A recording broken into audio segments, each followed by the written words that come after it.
Hey who, it's Mew. Today we are going to farm Runed Crests really fast. If you already got a Harbinger of the Runed achievement, you can trade them up for Gilded Crest. I emptied my Valor stones and gold, so we can see if we get anything of value on the side. The fastest delve for me personally is the Nightfall Sanctum with the story variant aiming to get even. It's in Hallowfall in the west. I'm on my Protection Paladin. You don't really need specific gear, you need to be able to survive a few hits on a tier 11 delve. But your damage doesn't really matter because the delve mechanic does everything for you.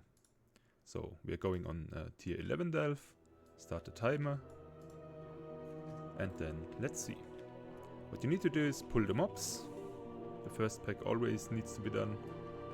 Sometimes Brun throws his Hatterang.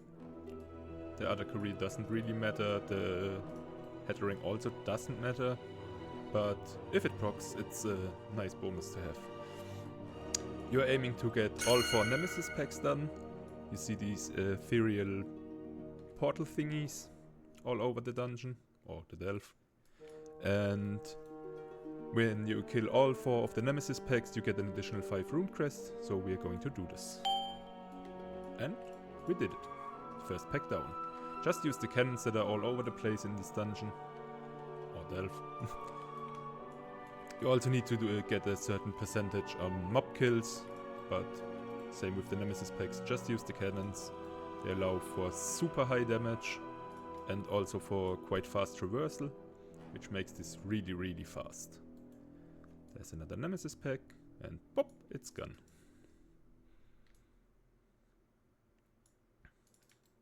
If you're missing a few percent at the end, or some stockpiles, you can just use the cannons for everything you need in this delve.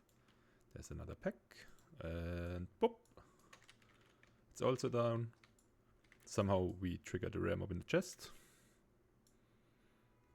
But that also doesn't matter. Run through his head again. And we are just playing a cannonball for the whole delve. It does have a 3-second-ish cooldown to use the cannon, but that's not really much. Sometimes you have to wait a short moment. Rocket barrage, flurry of punches.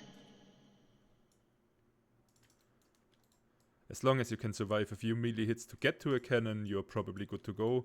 Also, if your cannon does a little bit less damage, because I'm not really sure with what it scales. It also stuns the mobs without diminishing return, so you can just keep spamming, and you're good to go. If you're not sure if you got all the Nemesis packs, you have a counter if you mouse over the silver chest on the right. And the boss we need to kill spawns at the entrance where we already were. You do not have infinite range with the cannons, but this one works quite well to get back. But we take a little stop here. Clear the scaffolding, because the cannon that was on the start, this gun as soon as the boss spawns. So we can use this cannon on the scaffolding, because even the boss is not immune to damage or stun. It's a 2-phase boss. If you kill the first one, there's a second one that spawns. Try to get it not evade, so be fast. If it evades, you have to kill it manually, and it does quite some damage. But all in all, it's just the same. Just use the cannon for traversal, for everything. With talking and explaining, we are at 330 around for one run.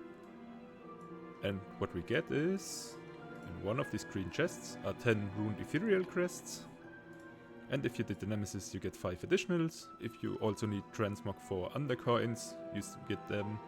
You from time to time get champion Warbound equipment. For me it was like 65 Valor stones, 15 Runed Crests in less than 4 minutes. You can go way faster. I didn't use my Nitro booster, I'm not socketed. You can get the movement speed, elusive blasphemite and some other gems. If you're stuck in combat, you can fasten it up with Umbrella Sentia. But you don't really need it. It's fast enough as it is. My fastest run is around 220. And yeah, you get around 100 gold. Sometimes you get an equip piece which is worth like 50 to 100 gold in addition, so it's 100 gold per run. It's not much, but with the Valor stones you get crest. I'm around 90 Runed Crests in 20 minutes. That's 30 Gilded Ethereal Crests, which makes it for me more efficient than running dungeons. And also you can do it solo. So, thanks for watching, goodbye.